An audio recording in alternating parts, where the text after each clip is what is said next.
Welcome to the Will of the Electorate video blogs. In these blogs, we will be going through a whole range of issues, from how to become an MP through to how one finds out what the will of the electorate is, to how you implement the will of the electorate. And along the way, we'll be using examples of problems that most of us see today, and how the will of the electorate may well address these issues when the traditional political parties have failed. Come the revolution. I'm Peter Dawe. I'm the current leader of the Will of the Electorate party. I have opinions. I have lots of opinions. Over the times, you will hear me expressing those opinions. But there is one thing that I promise you, and that is, if the will of the electorate is contrary to my opinions, I will still implement the will of the electorate, even if that means that I have to stand down. Come the revolution. As the will of the electorate gets more sophisticated in asking you the questions, we will be asking very difficult questions of the public. And some of these questions can only be answered by the public. For example, when it comes to health expenditure, we can spend millions keeping one person alive for another month or another year. But we don't have the billions for everyone. Asking a politician, an individual, to decide who lives and who dies is an impossible ask. On the other hand, if we can get the will of the electorate to make these decisions, there is no finger pointing, and hopefully there is some closure as to those who don't get the treatment.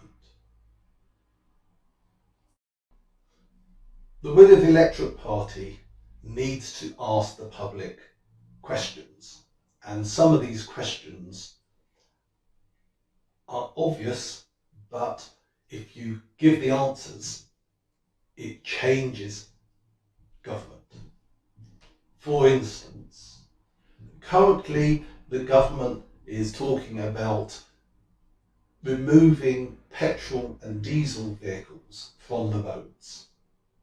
Yet they are not talking about removing private jets from the sky or private yachts from the sea. It does sound as if that there are two lots of reality going on here, and I believe the will of the electorate will give a very strong signal to government about these sorts of things. The Will of the Electorate party, in its first term, will actually be doing some policy work. That policy work will be implementing efficiently and effectively the policies that you've already agreed through the old system. Far too often we are seeing those policies being frustrated or abused for political dogma reasons. So what we'll do, while we're asking the electorate what their priorities are, just to tidy up the basic services that you expect from government. To put a simple example, the Will of the Electorate will fill the potholes of government policy. Some policies probably don't justify a nationwide referendum, even if it's as easy as touching a yes or no on your mobile phone. The Will of the Electorate Party will use the civil service to find out what the electorate want to do using things like focus groups and longitudinal studies and various other tools available. These techniques are actually well understood by the corporate sector, and they use that in their product design and marketing. The Will of the Electorate Party will use it in the design and implementation of government policy. Finding out what the will of the electorate could be very expensive. A traditional referendum costs hundreds of thousands, possibly millions of pounds. On the other hand, people are using apps on mobile phones in their millions to vote for Strictly Come Dancing or any of these other things. The mobile phone app is a great way of reaching the public and for the public to reach government. In this new democracy of the will of the electorate, needs to find out what the will of the electorate is. This is not a straightforward problem. The existing elites have actually made most people ignorant of the detail of government policy. I believe this actually has been intentional. So the first thing the Will of the Electorate will do is actually use the civil service to give the public all of the information that they need to make a decision. The Will of the Electorate Party isn't here to tell you what we think should be done. The Will of the Electorate Party is there to implement what you want as a majority of the public. The Will of the Electorate Party is here for revolution.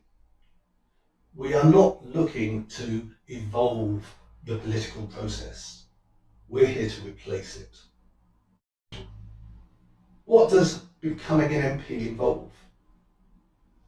Actually, very little. As an MP, you are not required to attend Parliament. You're not required to vote. You're not actually required to do anything, as we have seen with a number of MPs who have absented themselves from Parliament. What you do get is a salary starting at around £90,000, expenses including office expenses and indeed expenses to have a nice pad in central London. And you get the prestige of being an MP with all of its advantages. How to become an MP? Contrary to what you may think, becoming an MP is very simple. First, you have to be qualified to be an MP. Fundamentally, if you can vote in a parliamentary election, you'll be able to stand as an MP. The second is to get a valid application to be a candidate. To do that, you need 20 signatures from the constituency that you are standing in and have to give them a £500 deposit.